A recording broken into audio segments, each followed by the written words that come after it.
कि उपेक्षा अगर 5 सालों से हो रही थी तो ये अंदर की अंतरात्मा अभी क्यों जागी। मामला दरअसल उपेक्षा का नहीं बल्कि अपेक्षा का है। यहाँ पत्ता कटा, उधर इनके पिता कट लिए।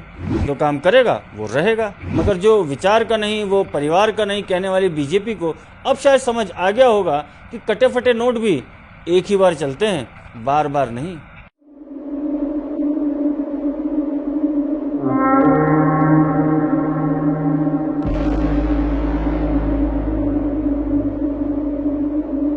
नमस्कार मित्रों, मैं सौरभ और आप देख रहे हैं भारतवर्ष। आप सभी लोगों ने महाभारत तो पढ़ी होगी। अगर नहीं पढ़ी है तो बी.आर. चोपड़ा का महाभारत सीरियल तो जरूर देखा होगा, और अगर ये भी नहीं देखा है तो भाई पहले ये वीडियो को रोको और जाकर देख कर आओ। महाराज युधिष्ठिर ने कुरुक्षेत्र में युद्ध शुरू होने से पहले दोनों सेनाओं को संबोधित करते हुए ये कहा था कि अब भी समय है, जो इधर आना चाहते हैं वो आ जाएं और जो उधर जाना चाहते हैं वो चले जाएं। आज के इस डेमोक्रेसी के युग में इलेक्शन कमीशन ने जब से 5 राज्यों की चुनाव की तारीखों का ऐलान किया है, तब से सभी पार्टियों में ये यक्ष प्रश्न खड़ा हो गया है कि किसे उधर जाना है और किसे इधर। इस क्रम में बीजेपी की योगी सरकार में कैबिनेट मंत्री रहे स्वामी प्रसाद मौर्य ने 2 दिन पहले ही टोटी भैया की पार्टी का दामन थाम लिया। इनकी तस्वीर बड़ी वायरल हुई। अगले दिन दारा सिंह चौहान भी पार्टी छोड़ देते हैं, और अब सुनने में आ रहा है कि करीब 13 विधायक ऐसे हैं जो पार्टी छोड़ रहे हैं। सभी का ये कहना है कि दलितों का, अनुसूचित जातियों का और जितनी भी जाति कार्ड्स हैं उन सभी की पिछले 5 सालों से उपेक्षा हो रही थी। अब सवाल ये है कि ये उपेक्षा अगर 5 सालों से हो रही थी तो ये अंदर की अंतरात्मा अभी क्यों जागी। इस पर भी स्वामी प्रसाद मौर्य ने बड़ा दिलचस्प जवाब दिया है कि हम लोग तो भाई सही समय का इंतजार कर रहे थे कि वार कब करना है। वाह, मतलब जब 2019 लोकसभा चुनाव के बाद योगी जी ने अपने कैबिनेट का विस्तार करके आपको कैबिनेट मंत्री बनाया था, तब शायद सही समय आया नहीं था। मामला दरअसल उपेक्षा का नहीं बल्कि अपेक्षा का है। जी हाँ, पिछले 5 सालों से स्वामी प्रसाद मौर्य हो या दारा सिंह चौहान, दोनों ही अपने बेटों के लिए टिकट पार्टी से मांग रहे थे।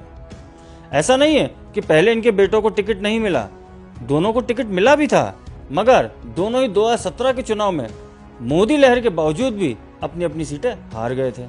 ऐसे में बीजेपी ने इस बार दोनों का ही पत्ता काट दिया। यहाँ पत्ता कटा, उधर इनके पिता कट लिए। दोनों ही नेता स्वामी प्रसाद मौर्य और दारा सिंह चौहान ने अपना पॉलिटिकल करियर BMW की पार्टी से शुरू किया था। मेरा मतलब है बहन मायावती जी की पार्टी बहुजन समाज पार्टी से। तो आप सोच सकते हैं कि जिस पार्टी पर पिछले कई सालों से टिकट्स खरीदने और बेचने के आरोप लगते रहे तो वहां के प्रोडक्ट्स कैसे होंगे। स्वामी प्रसाद मौर्य तो 2 कदम आगे बढ़ गए। कह रहे हैं कि नाग रूपी RSS एवं सांप रूपी भाजपा को स्वामी रूपी नेवला यूपी से खत्म करके ही दम लेगा।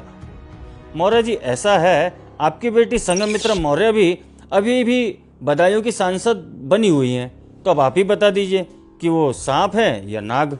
आपने यही खेल 2017 में भी खेला था। तब आप चुनाव के ठीक पहले बसपा को छोड़कर भाजपा में आ गए थे और मायावती पर आपने सीटों के खरीद फरोख्त का इल्जाम भी लगाया था। असल में कहानी इससे भी आगे की है। बीजेपी ने इस बार यूपी में करीब 1/3 विधायकों को टिकट नहीं देने का फैसला किया है। सीधी बात है, जो काम करेगा वो रहेगा। देश के सबसे ज्यादा आबादी वाले राज्य का कोरोना के समय जिन नेताओं ने योगी सरकार का साथ नहीं दिया था, वो तो भाई पहले जाएंगे। ऐसा नहीं है कि उनको मालूम नहीं था। गोवा में भी माइकल लोबो जैसे नेता ऐन मौके पर पार्टी छोड़कर दूसरी पार्टियों में चले गए। मगर हैरान करने वाली बात यह है कि मीडिया में इतने शोर के बाद भी बीजेपी आला कमान निश्चिंत दिख रहा है। शायद बंगाल के अपने झटकों से कुछ तो सीख ही लिया होगा। स्वामी प्रसाद मौर्य जैसे नेता किसी पार्टी के नहीं होते।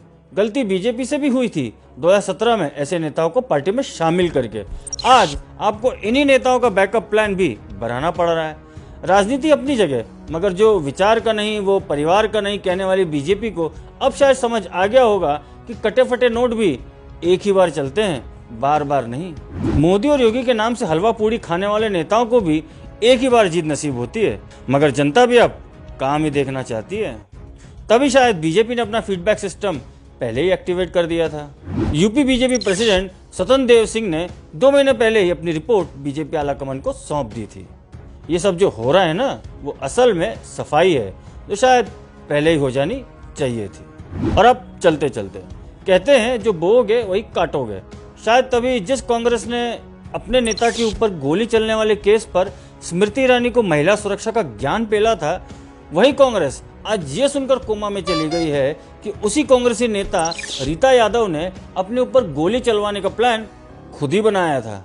और ये सब उसने इसलिए किया था कि कांग्रेस उसे इस चुनाव में टिकट दे सके। कमाल है ना। वो तो अच्छा हुआ कि जिसको गोली चलाने के लिए पैसे दिए थे उसने पैर पर ही गोली मारी, वरना टिकट शायद आपका कट ही जाता। अगर आप भी दल बदलू को हर पार्टी से साफ करवाना चाहते हैं तो इस वीडियो को लाइक, कमेंट, शेयर और चैनल को सब्सक्राइब अवश्य करें, क्योंकि इस नए भारत के भाग्य विधाता हम हैं। धन्यवाद।